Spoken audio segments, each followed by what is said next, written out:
تمام 10 مساء بتوقيت أسمرة. مشاهدينا الكرام في كل مكان، أسعد الله مساءكم بكل خير.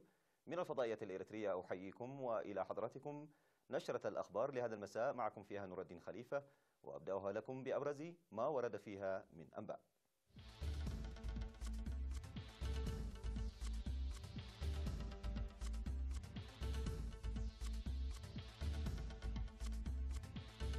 وفد إريتري عالي المستوى يزور اليابان. إحياء اليوم العالمي لمرض السل في بارنتو على مستوى الوطن. الاحتفال بذكرى تحرير نقفة. إسرائيل وحماس تتوصلان إلى هدنة بعد تصاعد العنف عبر الحدود. فرنسا والصين توقعان 15 صفقة بقيمة 40 مليار يورو. وقتلى في سيول بجنوب إيران.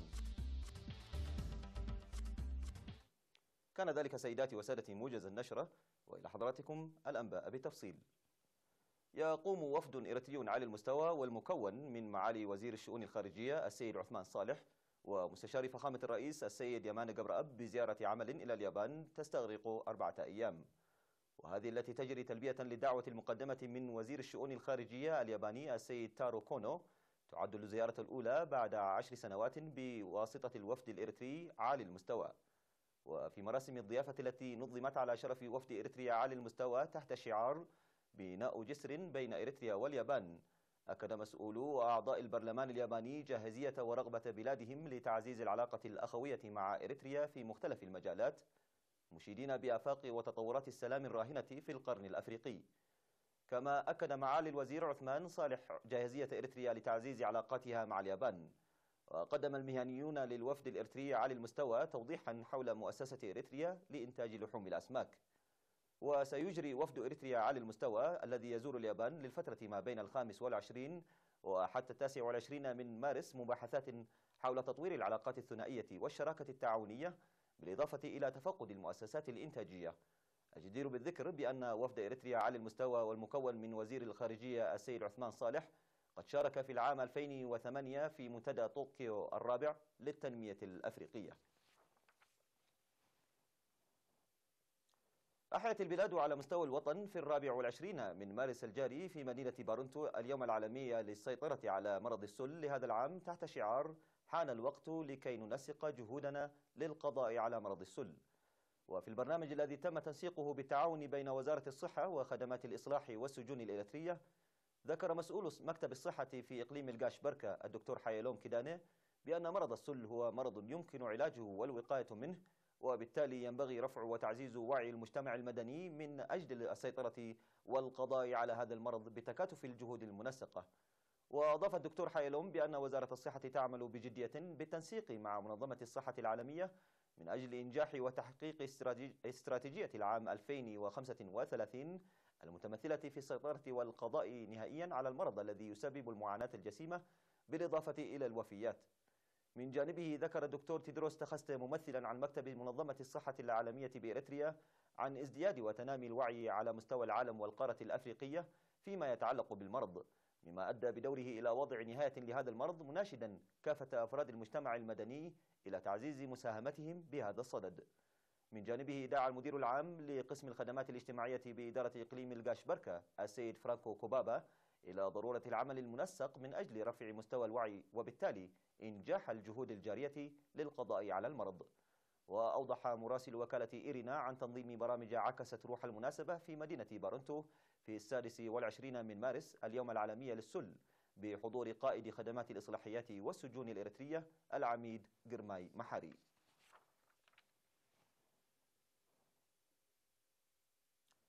ذكر بأن مزارعي مديرية فورو تمكنوا من جني إنتاج وفير لهذا العام بفضل الدعم المقدم لهم والمتمثل في الآليات الزراعية والبذور.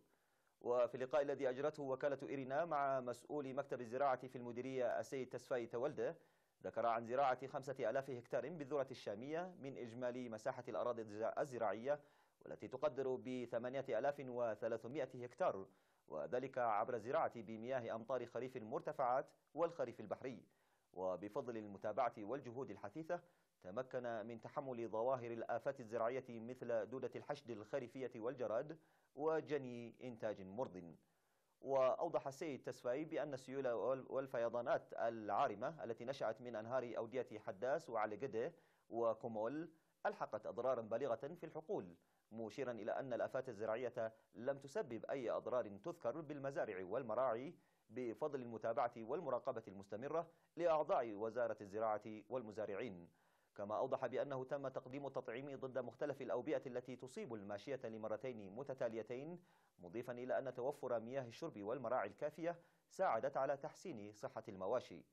وفيما يتعلق بتنمية البساتين، أشار السيد تسفاي إلى أن الجهود الجارية لتحويل المزارعين من الزراعة التقليدية إلى تنمية البساتين مكنت أنشطة البستنة الجارية في مناطق علي قدة ومالكا وعد عمارو وفاطمة عري وربروبيا البالغة إجمالي مساحتها 71 هكتارا من تحويلها إلى أسلوب زراعة حديثة نموذجية، حيث ظلت تساهم منتجاتها في توفير متطلبات الأسواق بالمديرية. وفي الختام صرح السيد تسفاي تولدة بأنه على الرغم من أن إنتاج هذا العام أفضل عن سابقه، إلا أنه يتطلب توفير دعم سريع بالآليات الزراعية لصيانة الحقول التي تعرضت للأضرار البالغة. احتفلت مدينة نقفة في 23 من مارس بالذكرى 42 لتحريرها، وشهد الاحتفال الذي حضره وزير العمل والرعاية الاجتماعية السيدة لؤول جبرأب ومسؤولون آخرون وأعضاء جمعية جماهير الساحل سابقا والسكان والطلاب أحداثا وبطولات عملية تحرير نقفة وبرامج التوريث بالإضافة إلى أنشطة ثقافية ورياضية. وأوضح سكرتير الجبهة الشعبية للديمقراطية والعدالة في مديرية نقفة السيد صالح عثمان بأن احتفال ذكرى تحرير نقفة يعتبر استثنائيا لمجيئه في أجواء السلام، مؤكدا بأن الهدف من الاحتفال هو إحياء الذكرى وتوريث القيم النضالية وتأكيد الاستعداد للمرحلة القادمة. من جانبه أوضح مدير مديرية نقفة السيد يعقوب إدريس بأن السلام الذي تحقق هو نتاج نضال وصمود الشعب والحكومة، ويتوجب مواصلة روح النضال والتصدي حتى تحقيق الهدف المنشود.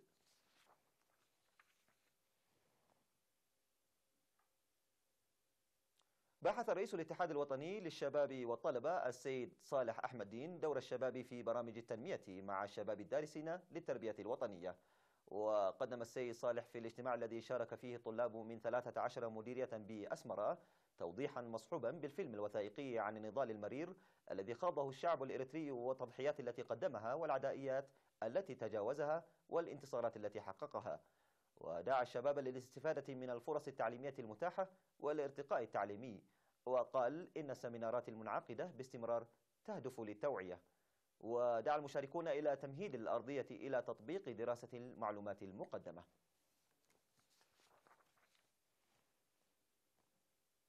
قدم عمال محطة حرقيقو للكهرباء دعما ماليا لأسر الشهداء، واتخذ العمال هذه المبادرة لمساعدة أسرتين للشهداء في مدينة مصوع بعد قرارهم استخراج المال شهريا. وأكد الشباب بأن مساعدة أسر الشهداء هي مسؤولية الجميع، وأنهم على استعداد لتقديم الدعم العيني أيضا. وقال مسؤول مكتب وزارة العمل والرعاية الاجتماعية في إقليم شمال البحر الأحمر السيد كيداني يوهنس في مناسبة تسليم الدعم أن الشعب الإريتري في الداخل والمهجر يقدم الدعم لتعزيز العون الحكومي لأسر الشهداء، مشيدا بمبادرة الشباب. من جانبه أشاد مسؤول الشؤون التنظيمية في الجبهة الشعبية للديمقراطية والعدالة بالإقليم السيد أحمد جعفر بالعمل الإحساني للشباب الذي يجب حذوه. أعزائي المشاهدين، كانت تلك أخبارنا الداخلية، فاصل قصير وأوافيكم بالأخبار العالمية، ابقوا معنا.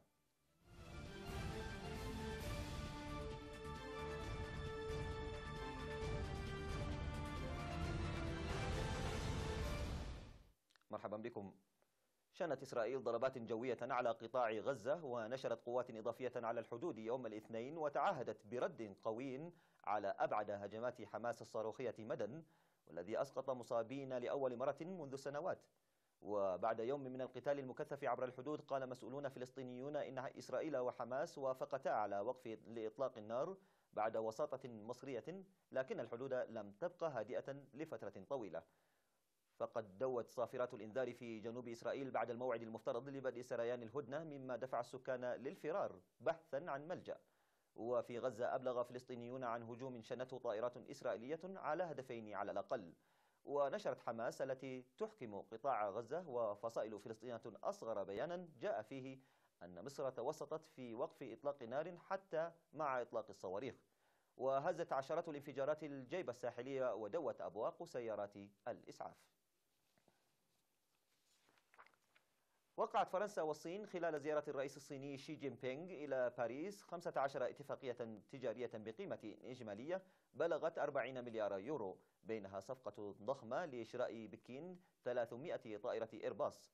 وأكد مسؤول في الرئاسة الفرنسية أن حجم الصفقة بين إيرباص والصين بلغ نحو 30 مليار يورو. كما تم توقيع اتفاق بين شركتين فرنسيتين والمؤسسة الحكومية الصينية لبناء السفن بقيمة 1.2 مليار يورو لبناء 10 سفن شحن. ومن بين الصفقات أيضا اتفاق بقيمة مليار يورو بين شركة فايفز الفرنسية والمجموعة الوطنية الصينية لصناعة مواد الإنشاء للتعاون في مجال الحفاظ على الطاقة. وفي مجال الزراعة اتفقت فرنسا والصين على رفع الحظر الصيني عن استيراد لحوم الدواجن من فرنسا، والذي تم فرضه في أعقاب اندلاع إنفلونزا الطيور في فرنسا. وتجدر الإشارة إلى أن فرنسا تعارض الخطط الصينية الطموحة للبنية التحتية، أي مبادرة الحزام والطريق التي يعمل الرئيس الصيني على تفعيلها، والتي تقضي بإنشاء شبكة للبنية التحتية تربط بين جنوب شرق آسيا والصين وآسيا الوسطى والشرق الأوسط وأوروبا وإفريقيا. ذكرت وكالة تسنيم الإيرانية شبه الرسمية أن 18 شخصا على الأقل لقوا حتفهم، وأصيب نحو 100 آخرين جراء سيول في إقليم فارس جنوب البلاد، وذلك في أعقاب فيضانات مدمرة في شمال البلاد. وأفاد التلفزيون الحكومي بأن أقاليم أخرى وضعت في حالة تأهب تحسبا لحدوث سيول بسبب الأمطار الغزيرة. وحذرت هيئة الأرصاد الناس من الأمطار في الأيام المقبلة، ودعتهم للامتناع عن القيام بأي رحلات. وعرض التلفزيون لقطات لسيارات محاطة بمياه الفيضانات في شيراز. وقالت وكالة الجمهورية الإسلامية الإيرانية للأنباء إن ارتفاع المياه ألحق أضرارا بآلاف المنازل في شيراز وبلدات أخرى. وقال حاكم فارس للتلفزيون الحكومي إن الفيضانات باتت تحت السيطرة، وإنه تم إرسال فرق الإنقاذ والإغاثة إلى المنطقة المتضررة بالفيضانات. وقال القضاء الإيراني يوم الأحد إن تعامل الحكومة مع الكارثة قيد التحقيق، حسب ما أفادت وكالة الأنباء القضائية. تسلق آلان روبير الذي أطلق عليه اسم سبايدر مان الفرنسي ناطحة سحاب في باريس دون حبال لجمع الأموال لتجديد كاتدرائية محلية. وأظهرت لقطات تلفزيونية الرجل البالغ من العمر 56 عاما وهو يستخدم الدعامات الأفقية الموجودة بالواجهة المنحنية لمقر شركة إنجي وهيكلا، يمتد بطول المبنى ذي الواجهة الزجاجية الذي يبلغ ارتفاعه 185 مترا في منطقة لادوفينيس التجارية، واعتقل بعد فترة وجيزة من هبوطه بعد أن أنهى التسلق. وتسلق روبير أكثر من 100 مبنى بما في ذلك جسر البوابة الذهبية في سان فرانسيسكو وبرج خليفة في دبي، وكذلك البرج نفسه في باريس في عام 2016. بهذا أعزائي المشاهدين تنتهي نشرة الأخبار هذا المساء من الفضائية الإريترية. تحية لكم وإلى اللقاء بحول الله.